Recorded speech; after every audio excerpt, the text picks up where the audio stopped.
one of the things we've been doing a lot of on our team lately is having a lot of meetings with people about their visions, where they're going to go as agents. We've been recruiting new agents into the business, agents who have been with other places and then are trying to kind of restart their careers. When you coach around vision, what's your advice on somebody tapping into that vision and Yeah. The thing is here. So let me explain why I believe it's really important. Number one, because I didn't know what I wanted to do. Like early on, it was like I feel like I was a frog in a boiling pot, right? Like I didn't know what I didn't know. So like I saw that in my real estate office, I saw the top list of all the agents, right? And I was like, I want to beat the guy at the top, Tom King. I wanted to beat his ass. Me and him didn't get along. He was a Redskins fan. I was a Cowboys fan. He tried to steal a client from me early on, and we got along okay, but I still wanted to beat him. And so like that was my goal, be number one in the office. They give awards, and all this stuff. And so I'm like, that's my goal. I want to do that, right? And so then it's like, okay, now I want to be number one in the state, right? And the Coldwell Banker was putting out all these reports and stuff. I was like, all right, I want to be number one in the state. So then that happens, and it's like, well, all right, I want to be in the top 10 in the world or whatever. Didn't accomplish that. But never did I really truly have a vision for what I wanted my life to look like. It's not about the vision doesn't have to be just your business. It really should include what your lifestyle is, because at the end of the day, I set another goal, and reach it, another goal, reach it, without really being clear on what do I really want that to mean for me, and what is that going to allow me to do? Well, so selling 500 homes a year sounds great. It was the worst year of my life, right? Like that was not, that's not the goal. I promise you, selling 500 homes is not the goal. The goal is really creating wealth on a personal level and having the freedom time freedom really is what we're all after, is time freedom, the ability to do whatever we want with our time. And I can assure you, selling 500 homes a year does not give you more time. I can tell you from experience. And so, and certainly there's things you can do in systems and this, and that, and the other. But at the end of the day, it was in the market I was in, the average sale price, for what it was. It was really challenging to make as much money as I was making when I was more in production, right? So, so the vision is really important. Like you don't want to spend 10 years and it goes by like this. I mean, I'm 24 years in the industry now to this year. And I mean, it goes by 10 years, goes by so fast. And so you don't want to spend 10 years and then, then look up and go, well, this is, climb the ladder and then realize the ladder was up against the wrong wall. And so, the best way to do that is to take the time to get clear about what you want this thing to look like in the next 3 to 5 years. I don't think 10 years I think everything changes so fast. Really thinking 3 years out to 5 years out is a good window to try to like, okay, where would I like to be? What would my income be? How much would I have put away, saved towards investing and creating passive income? And so that part of the vision I think is extremely important, because otherwise you just sell houses to sell houses, and then you just want to sell more houses to sell more houses, and it's not getting you financially free. And the big misconception I think people have, and really real estate's an amazing business, right? Like when you really think about it, you can I can show people how to spend $200 and make 10 grand. Like that's a ridiculous return on investment. You can do it without a whole lot of other expense, and it's just a little bit of your time a lot of times. And that where else can you do that? What other business is there that you can learn how to spend a couple $100 and make 10 grand? And there's not very many, and that I know of. And so I love the business of real estate. But with that comes this caution of, hey, guess what? You got to save enough to pay for your taxes, because you're not W-2, you're 1099 independent contractor. So you got to save to pay your taxes, which is going to be way more than you thought.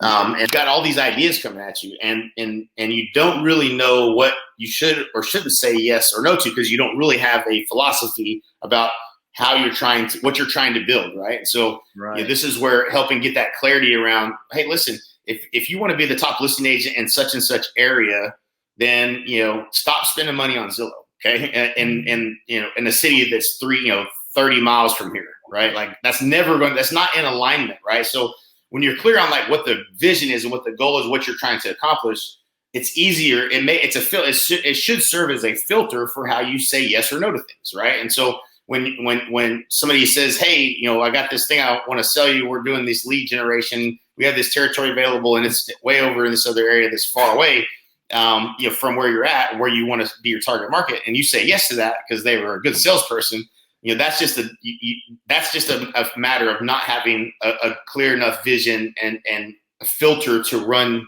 your decisions through, right? And so there's so much opportunity. Like, that's the great thing about real estate, but it's also, this is a business you're just as likely to die of indigestion as you are of starvation. So you got to have real clarity around what you're trying to do, and then run things through the filter of, is this going to help me get 2 to 3 listings every single month, consistently, or is this not going to accomplish that goal? And stop spending, because if you get listings, I promise you, buyers will not be your problem. And that's just what we, over the years we've learned. We've all had the experience, if you've been in the business long enough, where you have a listing and it sells, and the guy down the street calls you because he saw he drove by your sign every day for 3 months and saw that you sold it. So then that guy, somebody buys his house and he's got a house to sell, and then they get a divorce and have to you get to sell 2 houses now, right? It's like listings have babies, basically, is what it boils down to. Yeah. And so and then in all of that, you have the ability to attract, use those listings to attract buyers through any methods of advertising and whatnot. So yeah, it's that's kind of the strategy I think that you have to employ. You can be a buyer's agent. Today's just not the best day to choose that strategy. You can focus on the buy side, be an expert on the buy side. There's nothing wrong with that. Just today it sucks, right? So in other markets it's not such a bad deal, but today I think it's the shift. But yeah, you have to have that clarity, because the clarity is what gives you confidence in what you're doing. When you get up every day and you're doing something and you're like, I don't know if this is going to work or not. I'm not real sure about making these calls today. Like, I'm just not feeling it. But like, when hey, this is, I whittled it down to all the ways, things that I could do that were in alignment with this goal of 2 to 3 listings consistently every month. And these are the 5 things. And I chose this one because I believe this one costs no money. It's the easiest to implement, and I can start on it right away.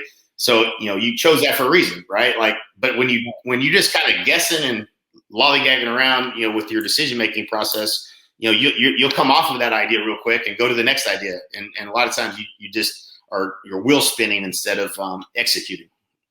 Yeah. Yeah. I love that. There's a lot of things to go do, and certainly a lot of things to spend money on, a lot of shiny objects. Mm-hmm. I love just the idea of, you have to have that vision clear so that you don't make some mistakes that some of us have. Yeah. Oh yeah, all of us have. I mean, I only can speak of it because I've done it wrong so many times. You know what I mean? Like I'm one of those that, I try to be a really good.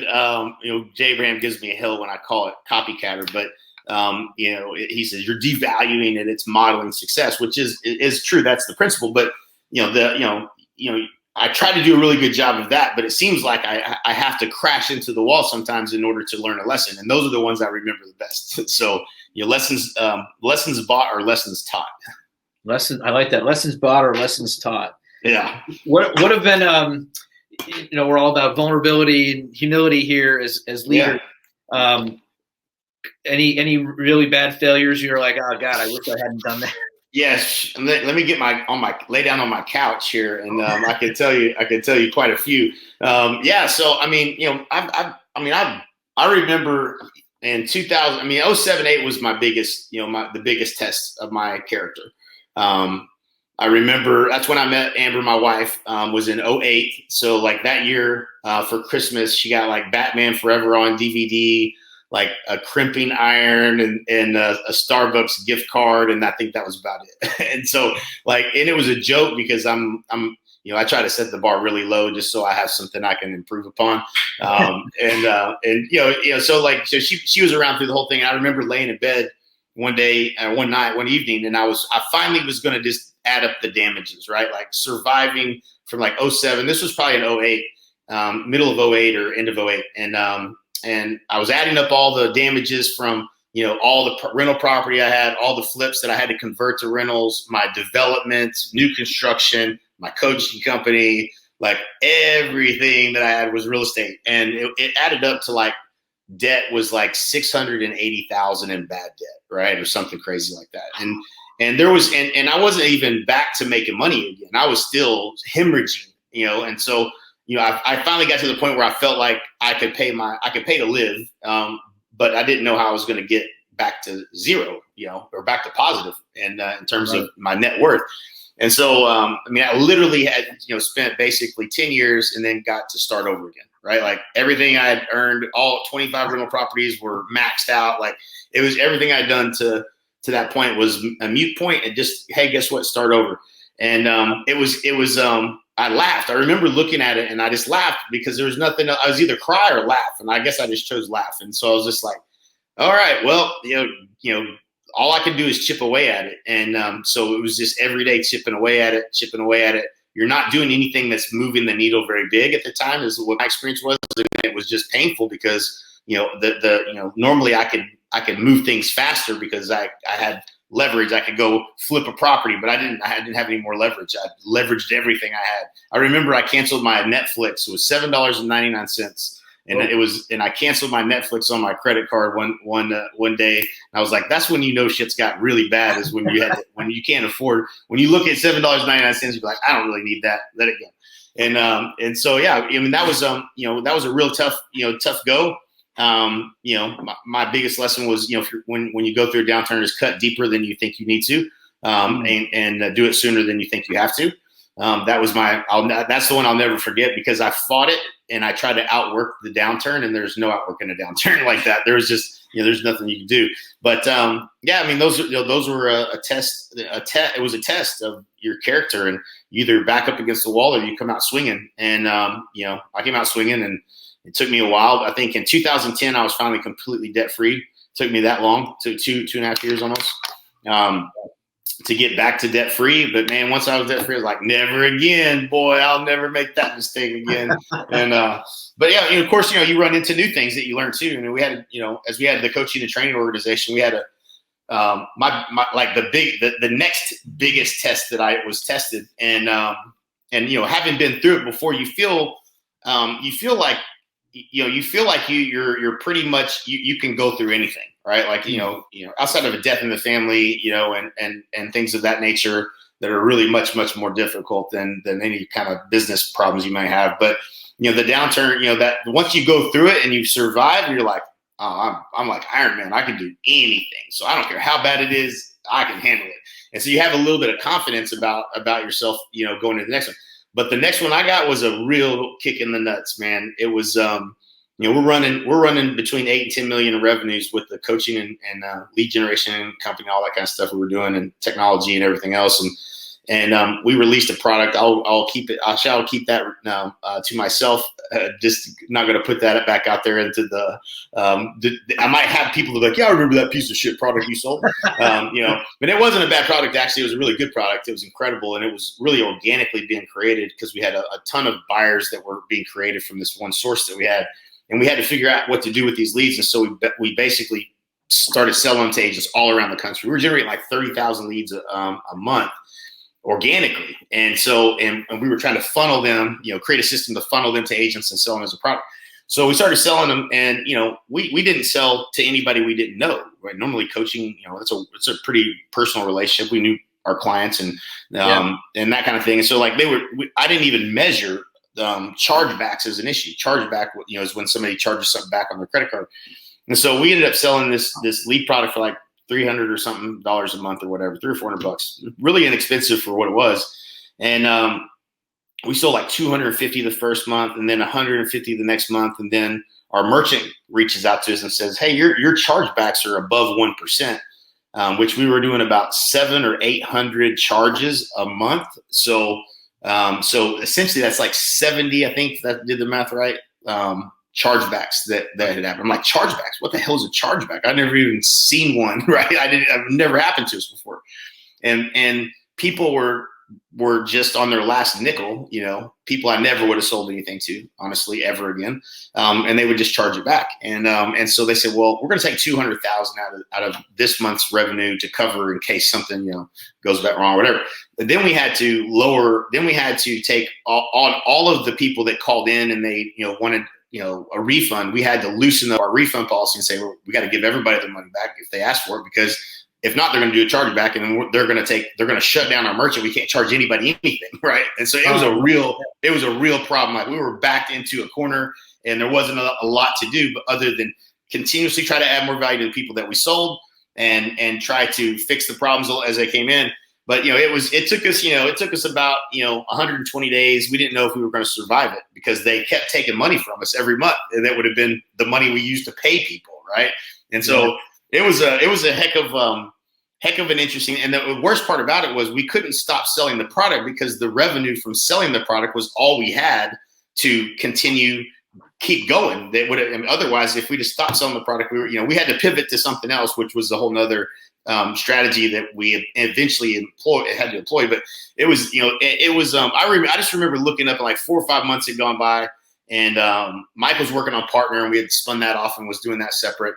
And one day I remember I talked to Mike, I was like, dude, I said, we're going through a heck of a deal over here now. Like I don't even, if I needed him, I would ask for his help or whatever. But he had something he was running, I was running all of that. And I was like, I just remember the people that at the end of that, I remember I would go in a foxhole with any of those people again, because I had really good people around me that helped us through it. But I mean, those, that was a 2x4, you know what I'm saying? Like you want to be aware of what are all the things that could get you that you never have had thought about. And that was just one that I had never thought about. And, it's part of the process is thinking about outside threats. What happens if your merchant account shuts you down? That was not one that was on my list. And, so we took that product and we parked it back up on the shelf, and we said, we ain't ever selling that shit ever again. Sounds like it was. And the thing is, 20% of our clients had ridiculous success with the product. And then 80% of the people were, didn't ever call the leads at all. We ended up putting ISAs on it, calling the leads for them, setting appointments for them. They still wouldn't show up. Like, it was just, we sold to the wrong clientele at the wrong price point. And again, I'll never forget that. What happened was, this is the funniest part of that story.